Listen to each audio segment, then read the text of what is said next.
Hi everyone, and welcome back to Dana DeGrazia's Not Graceful.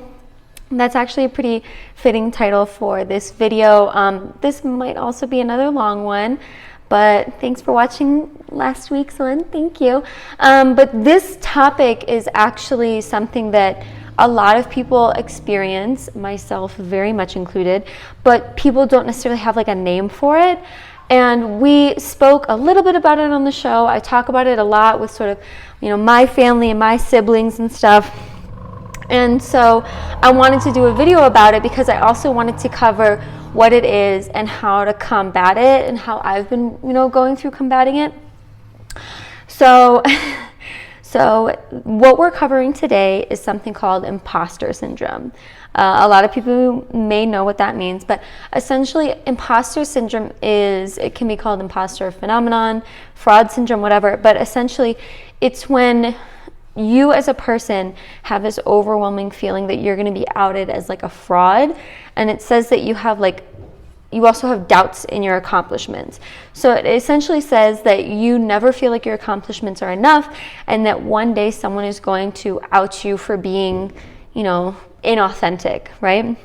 So a lot of people go through this and they don't necessarily have a name for it, and they also don't necessarily think that other people also go through it, especially because, myself included, you have this outward facade of being very confident in your work, your looks, your, intelligence, your personality and everything. But inside, I get scared. Someone's going to come to me like, you don't belong here. Because that's sort of what manifests for me, is this idea that I don't belong here.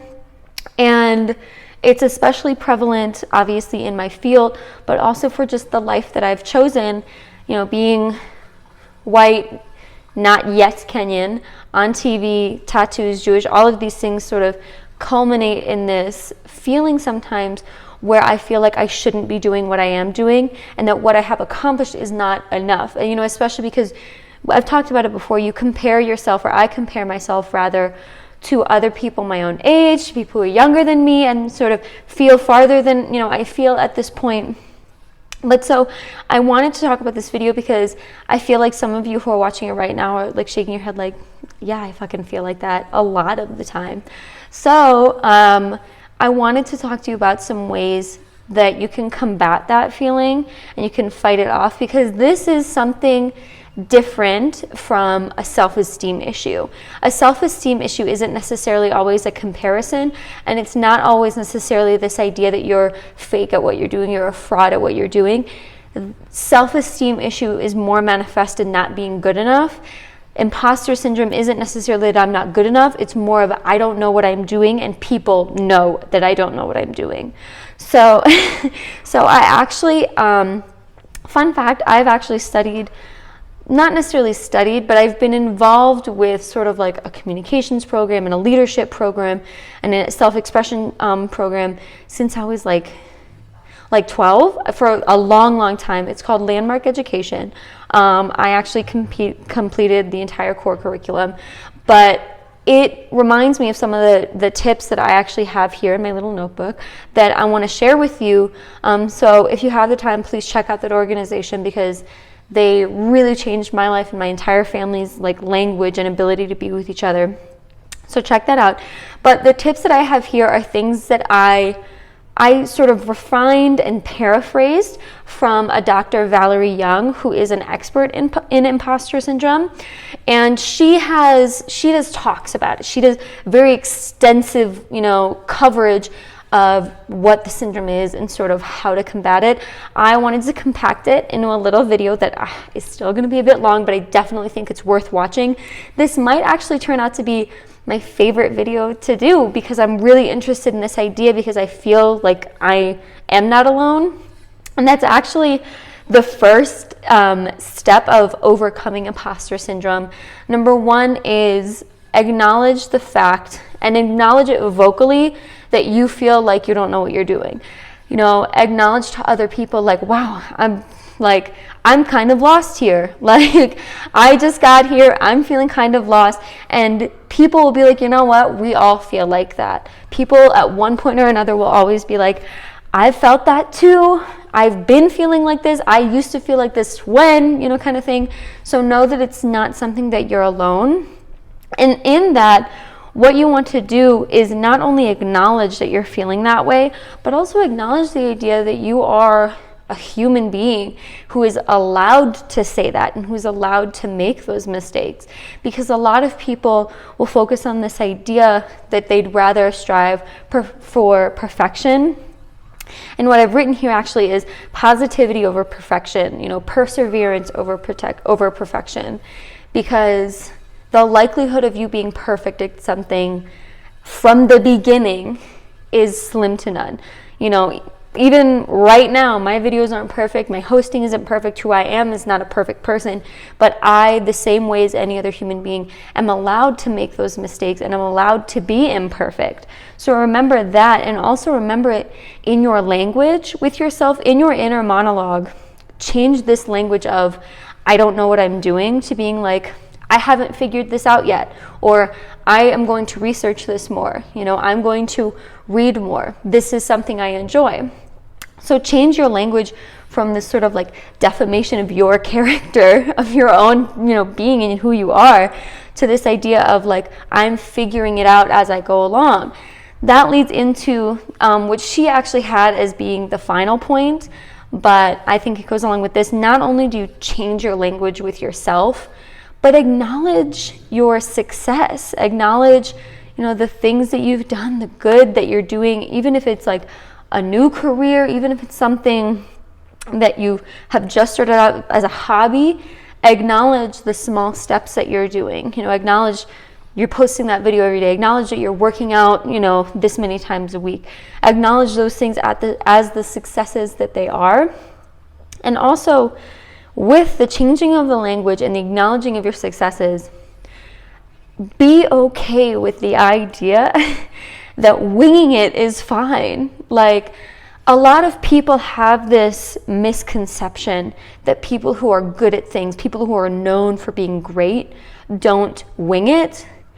And everyone at one point or another, for even quite extended periods of time, are winging it. Like, be okay with the idea that winging it is a skill that you should actually have and you should grow as a muscle.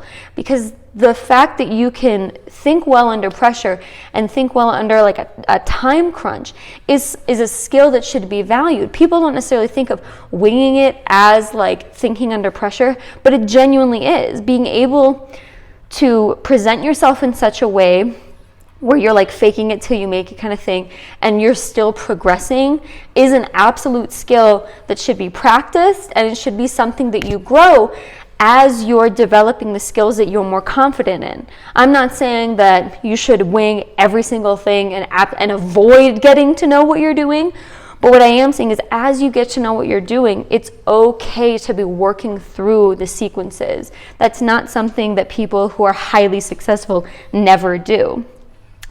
So other than that, you also want to change this idea that separate your story from your fact, is what I'm saying.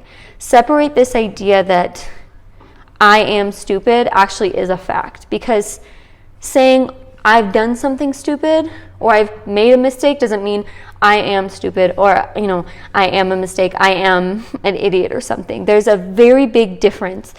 And this also kind of leads into self-esteem.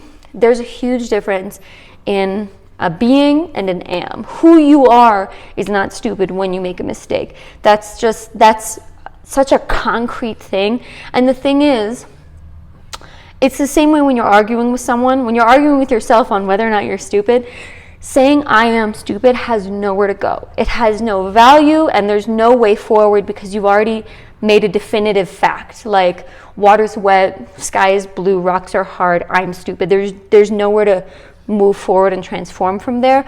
So disregard that because it's not a fact, it's a feeling. So other than that, the next thing would be is recognizing the normalcy in that feeling. Recognizing that it's normal to feel like you're an imposter. And what I was trying to say here and what the good doctor was saying was sometimes it's not necessarily totally illegitimate to feel like a fraud in this sense of when you are seeing your uniqueness. For example, what came to mind for me was this idea of how different I am at my workplace, like how different I look, how different I act, how different I think, kind of things. And that works very well for who I am and who I want to build as a brand and who I want to be on the show. But that can also lead for me feelings like an outsider, you know? I mean, like any immigrant, which I technically am, you can feel like an outsider in the home that you've chosen. And that's, you know, that's sort of the most obvious thing that happens with me, is I can feel like an outsider in that sense. Now, for someone here, maybe it's like you've started a new job. Even if you have a degree in said job, a lot of people, when they join a workplace, feel like the outsider. They feel like they don't belong there. But that goes back to acknowledge it as a success. Acknowledge starting as a success. Acknowledge getting the job as a success. Very difficult word, success, to say. But acknowledge that what you're doing and where you are is the place that you should be. And it's, even if you feel like that, and even if you can justify it in your head as if it's a fact, doesn't necessarily make it so. I can say I feel like an outsider here. That doesn't mean that I am. That doesn't mean everyone I interact with also feels that same way, or that they're judging me as harsh as I'm judging myself. So the next one is, she had a quote that I took, but technically the quote was actually said by Henry Ford, and it's saying that failure is the only opportunity to begin again more intelligently. Please remember that to err is to human, and just know that every time that you fail and you fall down, obviously there's that cliche of, you know, you fail, you get back up, but also you get back up with more knowledge. I mean, it's said time and time again that you either succeed or you learn. And so knowing that even if you didn't achieve what you set out to achieve, it means nothing as to who you are for your character, and you can still push your way forward. So that was everything that I had. These are all the things. I obviously feel like, to me, the little phrases to remember: positivity over perfection. You know, failure is an opportunity to get up more intelligently. And as a human, you have the right to feel the way you feel, and you have the right to err and need help and ask for help. Because at the end of the day, at one point or another, a lot of people feel like this. And also, sort of the overreaching arc of the entire discussion is, some people don't know what this is like. Some people don't necessarily have imposter syndrome. That doesn't mean that they are better, or doesn't mean that they're unaware of, you know, who they are, kind of thing.